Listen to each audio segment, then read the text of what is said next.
Well, hello and welcome back. We're back here now.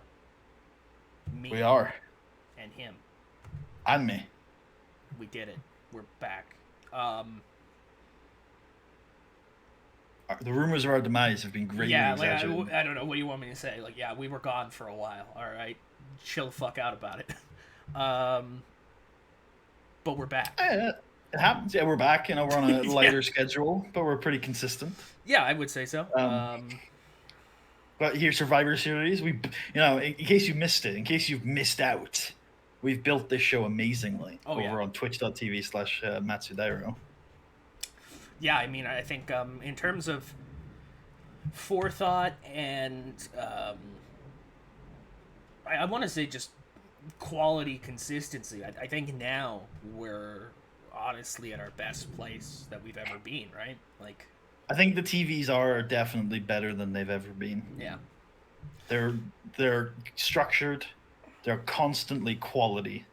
Um, that honestly, I don't know why you're watching this pay per view. The TVs are where it's at. yeah, like literally. I don't know what you're. The pay per views build to the TVs, guys. Come on. Yeah, Anyways, modern WWE. yeah, we've got nine nine matches for you tonight. At least three main events, but we had some what's the word? Some furious Yeah. disagreement here on the What are stream. those three?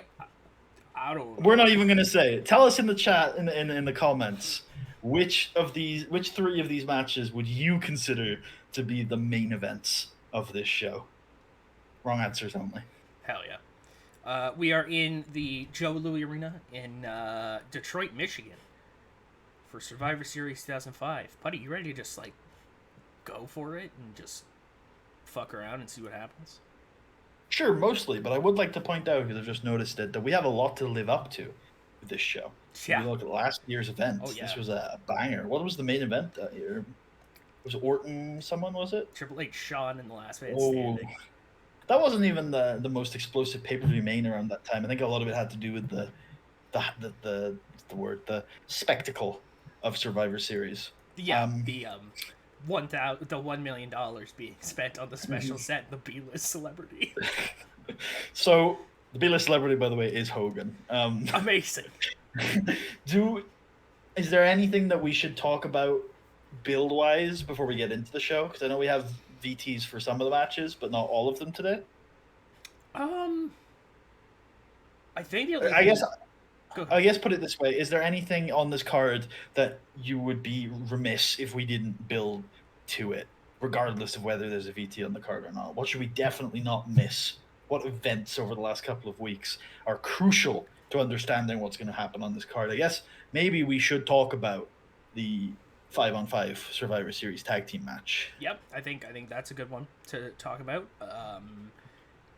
Two team captains, obviously, for both sides. On Team Raw, the team was organized by John Bradshaw Layfield. He's put together a group of Intercontinental Champion Renee Sebastian Dupree, Chris Jericho, Stevie And friend. Richards, yeah, Chris Jericho and friend, and Johnny Nitro, Johnny Knight, yeah, mhm, who got who into last fought minute Hulk there. Hogan this week. Yeah, fought Hulk Hogan. That was real smart of him. I promise. Over on SmackDown, we didn't have a team captain initially. No, We had our team coach, Kurt Angle, Coach Angle. who appointed Captain Shelton Benjamin, usually a mark of honor and respect. But there are some rumblings that might not be the case here. But the team that Angle assembled was Benjamin, Booker T, a multiple time world champion, huge star. Also, Edge, someone Kurt hired to be the mastermind behind the team. Current And then, United States champion and Mr. Money in the Bank. Edge. and boyfriend of Lita. Yes, even more important than any of those other Yeah, things. for sure. Um, the final two members of the team were decided in the Great American Opportunity this week, Yep. and they were Chavo Guerrero and Carlito, who had to overcome a hell of a field for those two positions, including Randy Orton and Tajiri. Wow. Other big level matches we've got tonight, right? We've got, of course, you've seen Shawn Michaels, Hulk Hogan. Shawn Michaels just has to know He has to if he know. can beat one of the greatest of all time. That's literally all I was gonna say. Shawn Michaels needed to know, and that was it. That's the entire build. Shawn needed to know.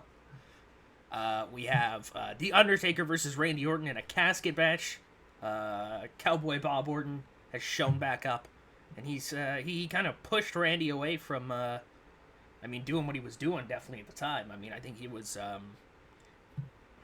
Orton was battling, I think, Tajiri or something like that, wasn't it? He was fighting Chavo a little bit, maybe Tajiri a little bit. Chavo, Tajiri, and Cowboy Bob showed up and said, "What the hell are you doing? You gotta go for the big prize. You wanna make a name. You wanna make sure you can stick around in this business. You know what I mean? You've been world champion once.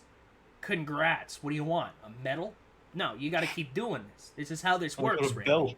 You gotta go for the big dead son of a bitch." And so they went after him, and many caskets, many fires, and many wax Randy Orton's later, here we are.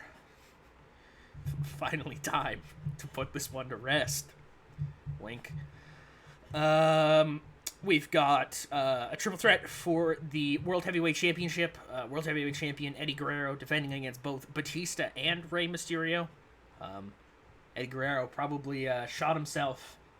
Maybe not so much in the foot, maybe in the head with this one, honestly. I mean, how can you compete with two former world champions, two incredible athletes, but not just that, two incredible athletes, former world champions on opposite ends of the style spectrum.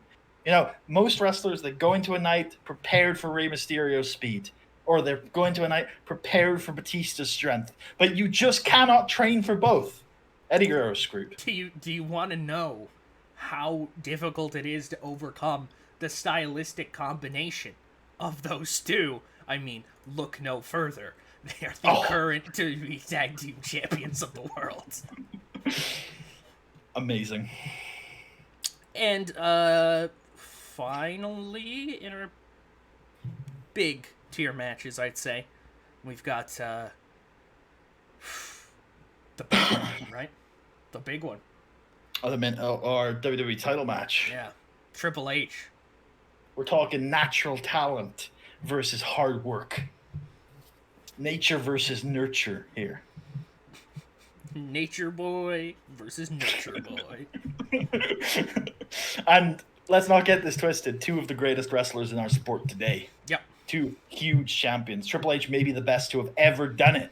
John Cena on one of the greatest runs we've ever seen. Yeah. It's a movable object. It's an irresistible force. It's all the cliches in the book. It's just a massive wrestling match. I mean, there's not much to say about it. I mean, it's Triple H versus John Cena. I believe it is a movable object and unstoppable force. When they collide, what's going to happen? Nothing. Their energy will cancel each other out, and they're just going to stare at each other for 30 minutes and then go home. But I can tell you what, folks, here in Detroit, Michigan, there's a lot of energy in the air, and it's going to be a big night. Let's do it, I guess. An image of Vince McMahon, shadow, ghostly, disgusted, flashes across your screen.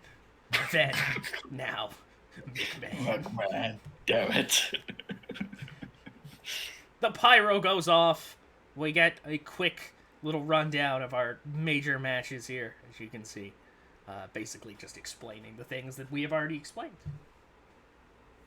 So yeah, if you need those things explained, rewind the video 5 minutes. Yeah. Or go watch them on Twitch. Well, you still can. Sure, if you're seeing this video, you can do that. Yeah. And now we've got a rundown of all of our commentators. All of the many different people. We've got the Raw ethnic group, the SmackDown ethnic group, the Hispanic ethnic group, the red the Asian people, the group. blue people, the... Let's stop there. Yep, it's over. I think we're jumping right into Team Raw versus Team SmackDown, right? We definitely are. Absolutely. Let's do it. Survivor Series match, kick it off. A banger match right here in the Joe St. Louis Arena. Let's go, boys. That's pretty good, in my opinion. I agree. So, Stevie Richards was eliminated first. Just popped me massive. Just, yeah, he did. Base. Yeah, he did. Then Johnny Nitro. Then Carlito. Then Edge. Are you kidding me, game? Come on. Okay. Here's actually what happens. Okay. Yeah. We're good with... These three are going to get out. Nitro, Jericho, Richards, at some point in the match, they're going to get out. And at some point, Carlito, Chavo, and Book are going to get out. We're down to 2-on-2. It's JBL and it's Renee Sebastian Dupree taking on Shelton Benjamin and Edge. You want to take this one away, Puddy? You want to break down the terrible happening?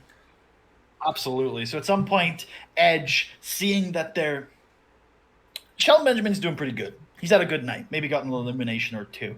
But Rene Dupree is on fire. And JBL is a big, strong man. So Edge notices that their team is going to lose this one. Or at least Edge makes that assumption, right? Edge makes that determination and starts removing one of the ring kind of covers, the turnbuckle covers. The referee heads over there, investigates. Edge beckons Lita, who's got a match later tonight, to give him a steel chair, her signature maneuver, and she does so.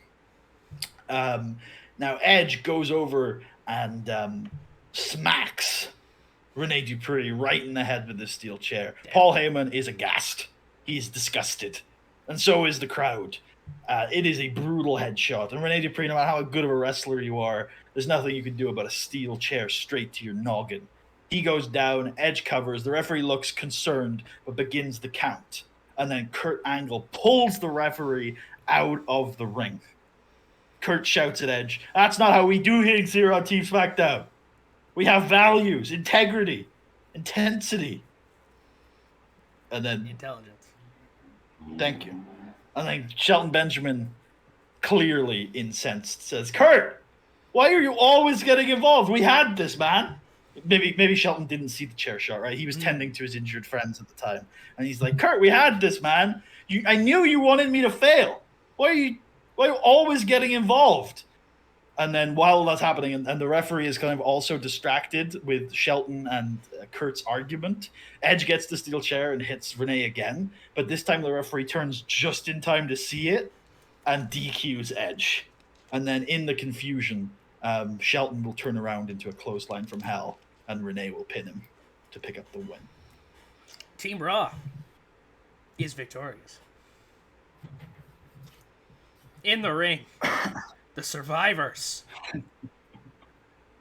What do they talk about? How they are the best, the greatest. Renee is one of the longest reigning Intercontinental champions of all time. I think he is the youngest singles champion in WWE history. Wow. And now, he's just won the Survivor Series match for his team. When will this man be recognized as the face of Raw? And what a beautiful face it is. JBL's like, "Hell yeah, we won!" Gets a bottle of beer. Did it. It's over. I'm out. That's something I could end my career on. Yep. A win. We're done. Good enough. Moving on. We've got a hardcore match. All right. Let's break this down. Also, they have great chemistry, so that's amazing. That is very encouraging. So, let's talk about it. Who the fuck is Mickie James? Cast back about 3 weeks ago or so, Trish Stratus was in the ring. I believe she had just wrestled a match when suddenly some crazy fucking fan jumped the railing and attempted to hug her. Anyways, security got rid of the fan, and that's it. That's the whole storyline. Done. No, actually, the next week, Trish Stratus was also wrestling a match against the Dicks and Talia Madison when Mickie James, this crazed fan, once again hopped the railing for the second week in a row. But this time, security was not able to get to her in time. She was able to enter the ring and able to actually help Trish Stratus win. a handicap match against two dicks. I mean, how many people do you know that can help you take two dicks on? I mean, that's a friend if I've ever seen one. That is a Trish Stratus level superstar. Yeah. Anyway, so Trish took this fan backstage, you know what I mean, just as a, a bit of a thank you, you know what I mean, and she explained to her who she was. She was Mickie James. She, she loves pro wrestling, and most of all, she loves Trish Stratus. She's seen Trish come in from being, just an eye candy manager to really making something out of herself, and becoming possibly the consensus best women's wrestler in WWE history. I mean, that's what this whole thing's about, right? It's coming from nothing and making something of yourself and becoming great, becoming recognized for what you can do. And Mickie told Trish how much she inspired her, and Trish Stratus, I guess, decided to keep her around because the next week on Raw, I mean, there she was. She wrestled her first match in a tag team match against those two dicks with Trish Stratus. And they were actually doing pretty well. But, I mean, ultimately, Mickie James is just some girl, some lady, some unknown lass. Commodity, really. And, I mean, her inexperience ultimately cost them. But Trish didn't seem to mind too badly. There was this idea that, Mickey's actually doing pretty well for somebody who just hopped the barricade 2 weeks in a row. And that all led to this past week on Raw, where Trish Stratus took on Victoria. Mickie James's inexperience, or I don't want to say ditziness, because that's not necessarily correct. She's just new to this whole thing, ultimately. If I was in that spot, I'd make the same mistakes. You cheer a little bit too loud. You throw off your guy. It's what happens to young managers. It happens. Go backstage. Victoria confronts Trish Stratus and tells her to her face that she's going to have to watch this one. Mainly talking about Mickie James, because she's possibly more trouble than she's worth. Victoria adding in, unless, of course, Mickie isn't the problem at all, and it's Trish Stratus who's actually just a little washed up. This offended Mickie James extremely. She jumped in front. She jumped between Trish Stratus and Victoria. Like, I want to stress this for a minute. This fan who jumped over the railing 3 weeks prior went face to face with literally the toughest woman in the history of the company. Like, are we stupid? Are we crazy? What's the deal here? But either which way, with training from Trish Stratus, it was a go. Mickie James versus Victoria in a hardcore match of all things. I mean, Jesus, we're really asking for a lawsuit. We just are. Why a hardcore match? Because Coach thought it would be fun. Yeah. And, that bastard. Fun it is. I mean, Mickie definitely puts up a bit of a fight, you know what I mean? But on 6 days of training, you're not going to get much done against somebody like Victoria. And with 7 minutes is, I mean, you could make the argument that the weapons were a sort of an equalizer, but once Victoria got to using them, I was going to say, once they're in Victoria's hands, it goes from being a almost even fight to a 2-1 damn near. Maybe a 3-1 even. Shit. And Widow's Peak leaves Mickie James laying. And post-match, somewhat feeling responsible for this, because, this was actually probably really stupid of me. Damn. Trish kind of helps Mickie up to her feet, and she's like, "Yeah, we gotta get you to like a medical facility or something, because a local one, perhaps." Yeah, like, damn, I really just got caught up in the moment. I really thought, my bad, Mickie, my bad. Just like, my bad. You definitely weren't ready for this. I'm sorry. And they'll walk out, or well, Trish will walk out and Mickie will lean on her barely conscious. Oof. Hey, this occurs. All right. Go ahead. So Tucker gave you a long and in-depth explanation of the build to the women's match. I don't need to say much about these guys. They're tough motherfuckers. And in the last month, they've both been vying for the WWE Championship, which has brought them in close proximity. They're two men who want to prove that they're the toughest, and that has led us to here today, where they're fighting a submission match. Bobby Lashley's a very strong specimen. I don't think I need to say much else. Chris Benoit, one of the world's best, but this was a mismatch. Yeah, I mean, Benoit's going to try to wrestle Lashley to the ground, but Lashley is not only much more powerful than Benoit, but at this point in both of their respective careers, Lashley's actually probably a little bit quicker as well. I mean, he's a physical freak. Like, he's... Yeah. The submission here that's ultimately going to make Chris Benoit give up. And, I mean, Chris Benoit isn't actually going to give up, per se, but the referee is going to call an end to this match. A technical submission, if you will. Yeah, Bobby Lashley's submission of choice is to basically lock Benoit in like a, I don't know, like a front-facing, I gotta try to think what the hell move I want to do here. I want to say he takes Benoit's arm, wraps it around Benoit's own neck, pulls it with his other arm, and then just starts raining rights into his fucking face until he's just done. Like, it's just over. Like, submission victory, guys. Like, what the fuck? Like, huh. And I mean, it's definitely, I think Benoit in his peak could have devised a strategy to overcome Bobby Lashley. But I think this definitely casts some lower level of doubt over Cena's biggest win yet. And tonight, he's not facing an old veteran. He's facing the game. So, yeah, all eyes on that main event. And after the match, I mean, Chris Benoit's not good.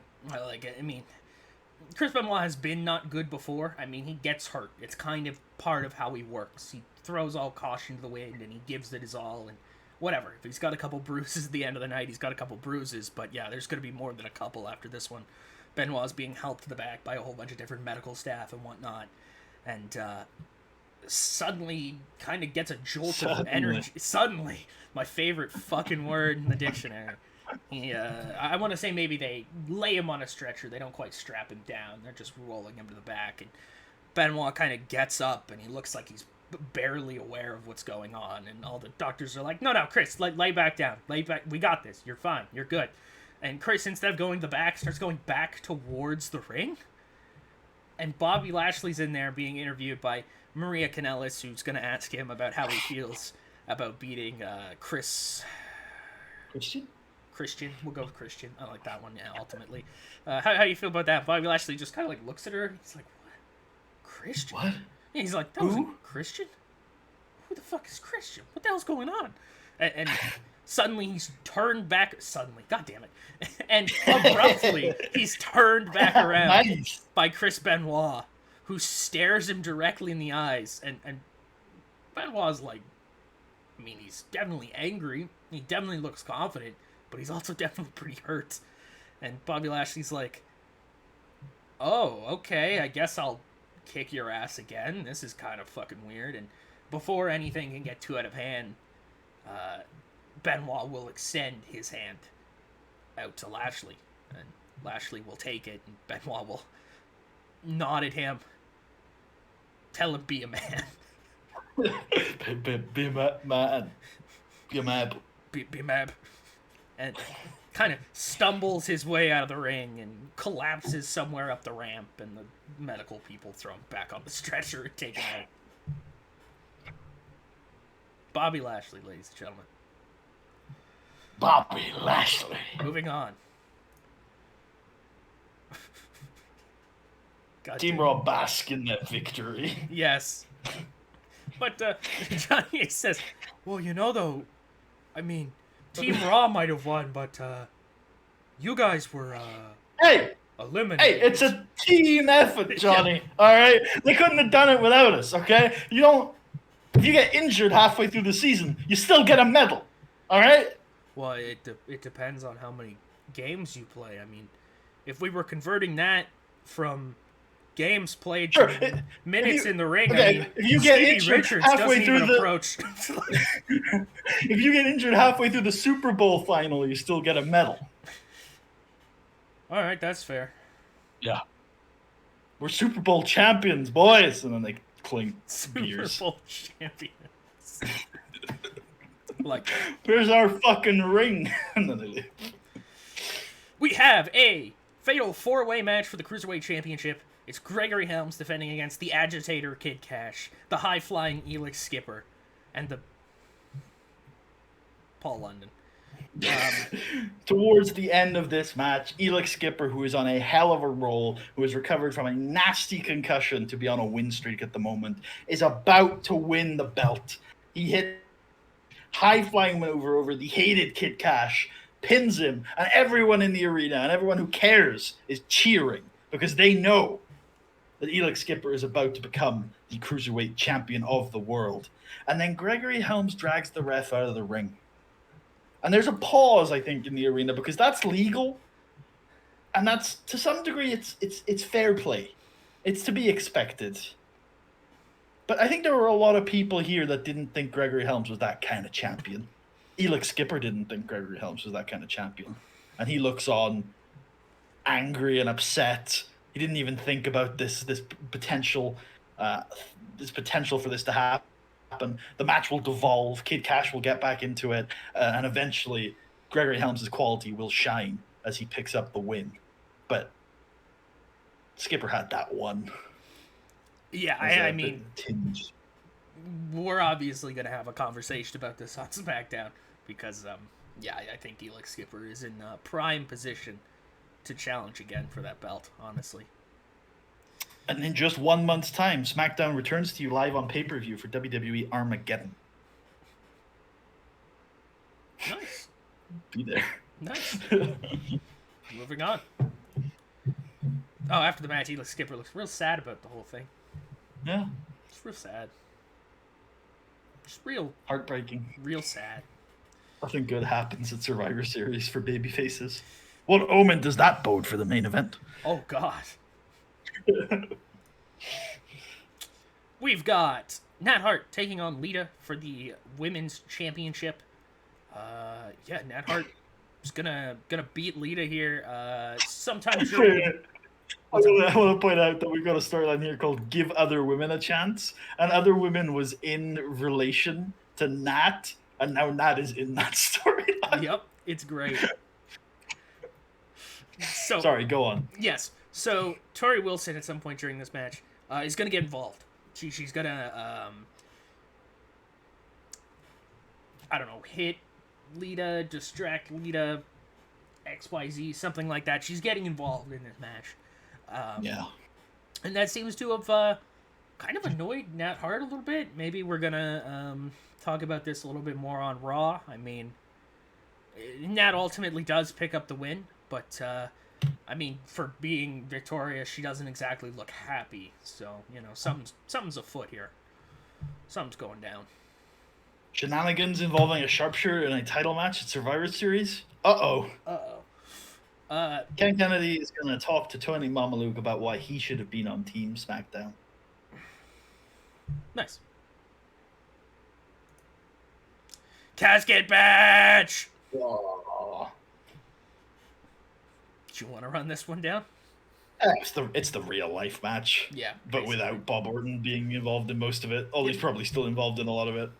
I mean, he's definitely involved in the finish, and I assume that there's going to be at least 1 or 2 attempts to put The Undertaker in the casket before they successfully do it, so... Big win for Randy Orton. Big one. He did what his dad wanted him to do, I guess. I mean, hell yeah. And now they burn the casket and hit the back-to-back pose at the top of the ramp. Bye, Undertaker. Absolute iconic. Bye, Undertaker. See you in hell. Murdered him, literally. Yeah, they murdered him. Not like the Undertaker's been murdered like 4 times already. I mean, you cannot kill what is already dead, as is said there in that storyline. Moving on. Yeah, big win for Orton. We've got Team SmackDown.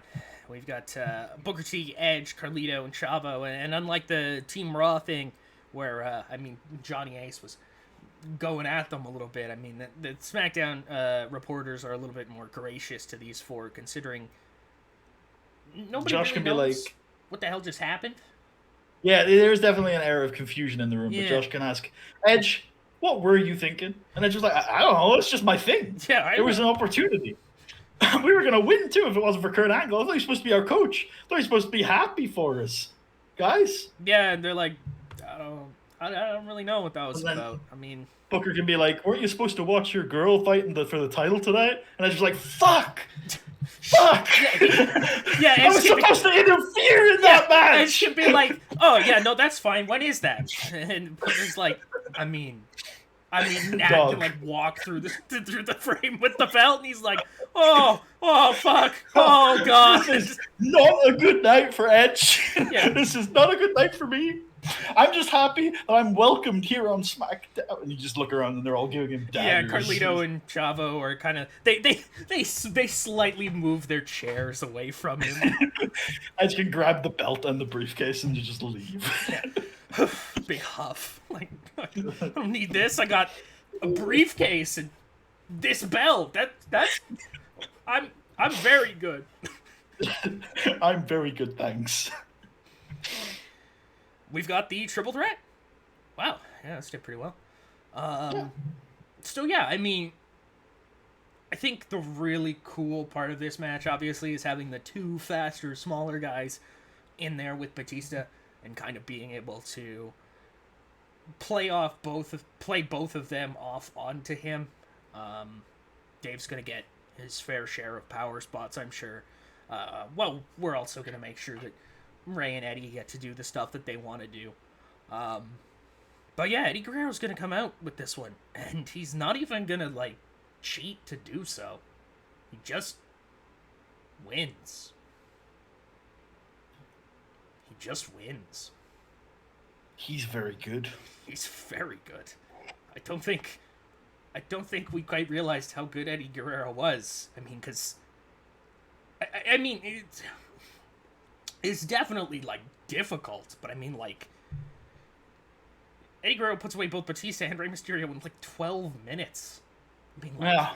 shit. I mean, and obviously they're doing moves to each other. It's not literally a 2-on-1, but, I mean, fuck, he beat them in a 2-on-1 on SmackDown. So, yeah, I mean, True. why is this shouldn't be surprising, I guess. Eddie is just that fucking good. Moving on. Puddy, take it away. Shelton Benjamin is pacing backstage. He's incensed. Ever since he saw Kurt get involved, I think something snapped with Shelton. And it's not just Kurt dragging the ref out of the ring or getting angry with Edge, because in a vacuum, that's relatively harmless. It is kind of a good act, right, in some ways. But for Shelton, it is months of undermining him, of kind of setting him up to fail, of working against his best interests, of abusing his power, his position in Shelton Benjamin's life. And it is snapped in his head now. And he is looking for Angle. He's banging on his locker room door. No answer. And then he kicks it in. This is a side of Shelton Benjamin we have not seen. But inside, sadly, is not Kurt Angle. It is a peaceful table dinner for Kyodai. And Kenzo can be very angry with him for barging down the door. Yeah. And refuses to give me noodles. Yeah, I love the idea. He's like, you wanted to enjoy my meal? I mean, read the sign on the front, and right underneath where it says Kurt Angle, it says, no knock, no noodles. How strange. Oh, I think sorry, guys. I think this is Sean Hogan, right? I think we do have a VT for it. That we do. So yeah, this is. I need to know, Hogan. Yeah. I knew now what I must do, and I know now what you must do, and that's fight me at Survivor Series. Puddy just explained the entire build in 2 sentences. Works for me, man. Let's do it. It's two of the biggest icons in the history of the business. We talked to Sean before the show. We asked him if he'd be willing to put Hogan over. He said no. So then we said, what if we do DX next year? And he said, fine. So hopefully we will not get a SummerSlam 05. Hell yeah. So let's do it. Hogan, Michaels, the Immortal versus the Heartbreak Kid. God fucking damn it. Both of you suck. I am not. I wasn't I'm not expecting. either. I was literally either expecting 100 or like this. Hulk Hogan wins. Sean now knows. Sean now knows. The answer is no. Fair enough. Fair enough. Can't get any fairer than that. Yeah. And now it's time To play the game. Boom, boom. Oh, but first! Oh my god, it's him! Jonathan So what does Coachman Coach say to Teddy? approaches Teddy Long and Catering, and he says, well, Teddy, looks like it's another rough year to be blue, if you know what I'm saying. And Teddy Long says, player, I don't know what kind of banana republic you think I've been running on Friday nights, but I'm gonna tell you this. You got lucky, punk. So Coachman's like, what? Well, no, hold on here. We beat you. You can't speak. Well, I beat you. And there's just this generic suited man in the corner who clears his throat and says, are you Theodore Long? Yes, I'm a representative of the network. After your poor performance tonight, a representative has been appointed to supervise your show. And then the camera can pan. Palmer Cannon. Hi, how are you? Hello, I'm Palmer Cannon. Dun, dun, dun. See you on SmackDown. And now it is time To play the game. for the inevitable, the inescapable. When John Cena was drafted to Monday Night Raw with the WWE Championship, I think everybody knew sooner or later Triple H would be coming. Triple H comes for us all. Triple H did indeed come. First he came for Ric Flair and I did not speak out because I was not old. Now he come for me. First he went after Michaels, but it did not speak, for I was not dramatic. Here we go, right? I mean, I think it's Triple H entrance first. Yes, it is indeed the game. Hold on, I think what I do with Triple H entrance is I just like rhyme off 3 ideas. Yep. So I think I've done this one before in the past, but I want to do it again. I want like robot Terminator style pterodactyls. Okay. Like with like red eyes and shit. I want what is he wearing? Let's have him wear let's do like chainmail armor and shit. Mm. Green chainmail armor. Okay. And then he has to ride something.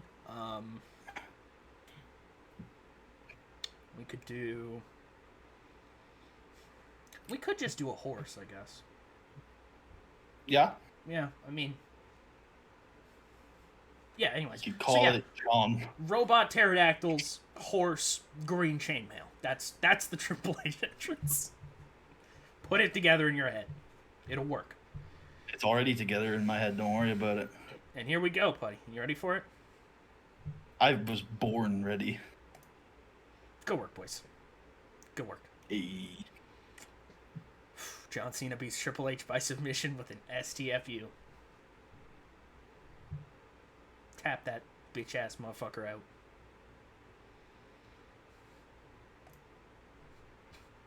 Awful. Oh yeah, Joey Styles was also commentating this match. Yeah. There was a small angle beforehand where that was explained. Yes, I remember. Yeah. Triple H and John Cena have pretty good chemistry. Nice. So yeah, John Cena makes defense number 9. And the reign is still going. My God. It's only just begun. And there's so many people yet for... I mean, now he's got to fight Shawn Michaels and Hulk Hogan. Yeah. He needs to know. Who are we talking to here? Triple H, because he didn't want to lose. Yep. And, you know, where's that's Triple fair. H? There he is.